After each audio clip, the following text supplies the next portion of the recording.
नमस्कार दोस्तों, आप सभी का आपके अपने YouTube चैनल प्रीत कंपटीशन क्लासेस में बहुत बहुत स्वागत है। हमारी जो वर्ल्ड ज्योग्राफी की क्लास चल रही थी उसमें हम नेक्स्ट क्लास पढ़ने वाले हैं ऑस्ट्रेलिया महाद्वीप। हमारे दो महाद्वीप बचे हैं, ऑस्ट्रेलिया महाद्वीप और अंटार्कटिका महाद्वीप। दोनों ही छोटे टॉपिक हैं, तो हम इनको एक ही क्लास में कवर करने वाले हैं। तो चलिए क्लास शुरू करते हैं। आप क्लास में एंड तक बने रहिएगा। देखिए, ऑस्ट्रेलिया महाद्वीप के बारे में हम पढ़ने वाले हैं। तो क्षेत्रफल की दृष्टि से ऑस्ट्रेलिया महाद्वीप जो है ये सबसे छोटा महाद्वीप है। कैसा है? सबसे छोटा महाद्वीप है, यानी कि 7वें नंबर पर ये क्षेत्रफल की दृष्टि से आता है। जनसंख्या की बात की जाए तो जनसंख्या की दृष्टि से ये 6ठे नंबर पर है। तो फिर 7वें नंबर पर कौन है? तो 7वें नंबर पर है जनशून्य महाद्वीप। कौन सा है बताइएगा आंसर कमेंट करके। जनशून्य महाद्वीप जो है वो 7वें नंबर पर है। ऑस्ट्रेलिया की राजधानी कौन सी है? कैनबरा। ग्रेट बैरियर रीफ जो है ऑस्ट्रेलिया के पूर्वी तट पर ये पाई जाती है। ग्रेट बैरियर रीफ ये आप यहाँ पर देख पा रहे होंगे। ये विश्व की सबसे बड़ी प्रवाल भित्ति होती है। और ऑस्ट्रेलिया और न्यूजीलैंड और अन्य द्वीपों को अगर जोड़ दिया जाए तो इसको क्या बोलते हैं? आपके ओशिनिया बोला जाता है। इन सभी को मिला करके ओशिनिया बोला जाता है। ये आपके ऑस्ट्रेलिया के बारे में एक सामान्य जानकारी। बॉक्साइट के उत्पादन में ऑस्ट्रेलिया जो है फर्स्ट नंबर पर है। किस पर है? फर्स्ट नंबर पर। यहाँ ऑस्ट्रेलिया की मैसा जनजाति है। कौन सी जनजाति? मैसा जनजाति जो है वो भेड़ पालन का काम करती है। ये आप समझ रहे होंगे। नेक्स्ट देखिए, ये आपका ऑस्ट्रेलिया का मैप दिया हुआ है। यहाँ पर ये देखिए पूर्व में ये आपके ग्रेट बैरियर, ये देखिए ग्रेट बैरियर रीफ है। यहाँ पर ये पूर्वी तट पर, कौन से तट पर है? पूर्वी तट पर। ऑस्ट्रेलिया के पूर्वी तट पर है ग्रेट बैरियर रीफ। प्रवाल भित्ति जो है सबसे बड़ी प्रवाल भित्ति। ये आपका ऑस्ट्रेलिया का मैप दिया हुआ है। नेक्स्ट देखिए, यहाँ पर ये ऑस्ट्रेलिया के मैप में जिसको आपको बटा गया है western Australia, northern Australia, south Australia और ये क्वींसलैंड, न्यू साउथ वेल्स, इस प्रकार इसको बांटा गया। ये आपके तास्मेनिया, यहाँ पर ये विक्टोरिया है और ये कैनबरा इसकी राजधानी है। यहाँ पर ऑस्ट्रेलिया कैपिटल जो है सिडनी है। यहाँ पर ये सिडनी शहर ये आपके इसमें दिए हुए हैं मैप में, आप देख सकते हैं इनको। इधर ये इंडोनेशिया है। नेक्स्ट देखिए, ये ऑस्ट्रेलिया का मैप यहाँ पर दिया हुआ है, इसे आप देख सकते हैं। तास्मानिया, ये आपका तास्मानिया शहर हो गया।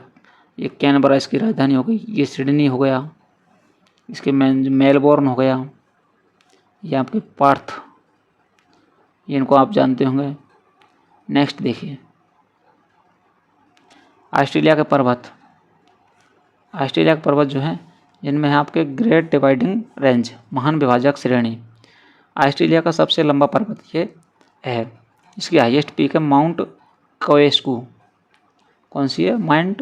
माउंट कोएस्कू जो है ये यहाँ की सबसे हाईएस्ट पीक है और सबसे लंबा पर्वत है ग्रेट डिवाइडिंग रेंज। ऑस्ट्रेलिया की जो नदी है, प्रमुख नदी है, वो है मर्रे डार्लिंग नदी। ये ऑस्ट्रेलिया की सबसे लंबी नदी है।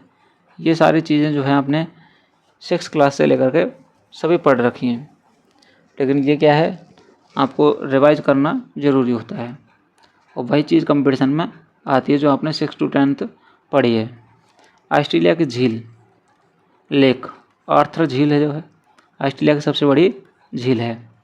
ऑस्ट्रेलिया के अगर मरुस्थल की बात की जाए यहाँ पर तो ग्रेट विक्टोरिया मरुस्थल जो है इस 3 भागों में ये बांटा हुआ। महान बालू मरुस्थल, गिब्सन मरुस्थल और सैम्पसन मरुस्थल ग्रेट विक्टोरिया मरुस्थल कहलाते। घास के मैदान जो हैं यहाँ पर डाउन्स कहलाते हैं।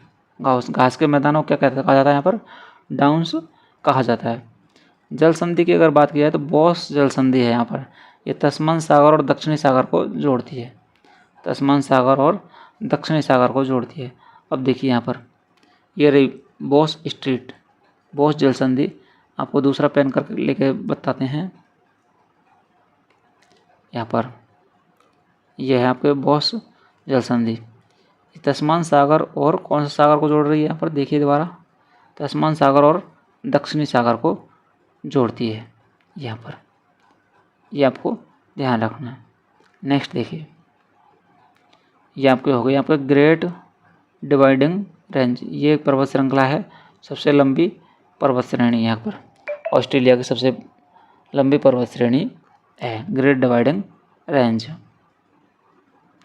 ये देखिए डेजर्ट जो है Gibson desert, great Victoria desert, ये आपके मैकडनाली रेंजेस, ये आपके सिम्पसन डेजर्ट है, ये ग्रेट हाडसन बेसन जो है, तो ये आपकी डार्लिंग नदी हो गई। देखिए यहाँ पर ये डार्लिंग नदी जो है ये आप देख पा रहे हैं, ये मर्रे, तो ये आप मैप से आप देख सकते हैं, समझ सकते हैं। ये आपके हो गया तस्मानिया, तस्मान सागर और ये तस्मान सी, और ये इधर हो जाएगा साउथ सी, साउथर्न सी। इनको दोनों को जोड़ती है कौन सी, बॉस जल संधि। तो ये आपको देख पा रहे होंगे, आप समझ पा रहे होंगे। नेक्स्ट देखिए अंटार्कटिका महाद्वीप को समझते हैं, पढ़ते हैं। ये क्षेत्रफल की दृष्टि से 5वें नंबर पर है और जनसंख्या की दृष्टि से 7वें नंबर पर है। इसे जनशून्य महाद्वीप भी कहा जाता है। कौन सा कहा जाता है, जनशून्य। यहाँ पर जनसंख्या निवास नहीं करती है। तो इसके बारे में देखिए, ये हो गया आपके बर्फ़ से ढका होने के कारण, किसके बर्फ़ से ढका होने के कारण इसको हम आपके श्वेत महाद्वीप भी कहा जाता है। और आकार बदलते रहने के कारण इसको गतिशील महाद्वीप कहा जाता है, क्योंकि बर्फ़ पिघलेगी तो आकार सीधी सी बात है कम होगा और बर्फ़ की मात्रा बढ़ेगी, तो इस प्रकार इसका बर्फ़ जो आकार में परिवर्तन होता रहता है, इसलिए इसे गतिशील महाद्वीप कहा जाता है। बर्फ़ के पिघलने के कारण आकार इसका बदलता रहता है। यहाँ पर कोई नहीं रहता है, निर्जन महाद्वीप भी इसे कहा जाता है, जनशून्य महाद्वीप भी इसको कहा जाता है। ये विज्ञान को समर्पित महाद्वीप है। यहाँ पर विज्ञान के जो शोध सेंटर होते हैं उनको अनुसंधान केंद्र को खोला जाता है। भारत के यहाँ पर 3 अनुसंधान केंद्र खोले गए हैं, जा चुके हैं, जिसमें है आपके दक्षिणी गंगोत्री 1983 में सर्वप्रथम खोला गया था, मैत्री है 1989 में, भारती 2012 में, और सबसे बड़ा शीत मरुस्थल जो है यहीं पर है अंटार्कटिका में। सर्वप्रथम ओजोन परत में छिद्र यहीं देखा गया था। यहाँ की प्रमुख वनस्पति जो है वो है पेंगुइन टुंड्रा वनस्पति होती है, और यहाँ का जो पक्षी है वो क्या है, पेंगुइन पाया जाता है। नेक्स्ट देखिए, ये आपके अंटार्कटिका महाद्वीप का जो है मैप है, ये आपके साउथ पोल हो गया, साउथ पोल पर ये फैला हुआ है, ये अंटार्कटिका महाद्वीप हो गया। तो उम्मीद है आपको क्लास पसंद आई होगी। क्लास अच्छी लगी हो तो क्लास को लाइक कीजिएगा, साथ ही अपने दोस्तों के साथ शेयर जरूर करें। चैनल पर नए हो तो चैनल को सब्सक्राइब करके बेल आइकन को प्रेस करके ऑल पर क्लिक कर लीजिए, जिससे आपको हमारे हर वीडियो का नोटिफिकेशन प्राप्त हो सके।